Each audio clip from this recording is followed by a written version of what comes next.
ఉన్న పిల్లలు they know each and everything. Instagram తెలుసు, ఫేస్బుక్ తెలుసు, ట్విట్టర్ తెలుసు, they know each and everything. So as a parent మీరేంటంటే let your children explore all the things they have in and around, so that వాళ్ళకు కూడా ఒక idea వస్తుంది. They should know like what is wrong and what is right. So ఆ chance మనం ఇవ్వాలి. We should not impose things. మీరు first రావాలి, పక్కింటి పిల్లగాడు ఫస్ట్ వచ్చాడు, మీరు కూడా ఫస్ట్ రావాలని డోంట్ ఇంపోజ్ థింగ్స్. ఇది వాళ్ళ బ్రెయిన్లో ఇప్పుడు నాటుకుందంటే it affects their career. So I request all parents, don't try to impose things on them. And at the same time,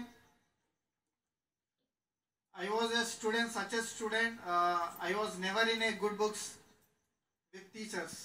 A teacher daggara kuda like Rohit student etvanti vaadaitante out of 100 they hardly give me 50 marks. I know that pretty well. Iska naam na ho. Reason being like I was very naughty unde, so I was never like, they never had a good impression on me. But over the period of time, like I changed myself. There was an incident when I was in 9th standard. Due to my naughtiness and mischievousness, my principal sir called my parents and told that he will give TC to me.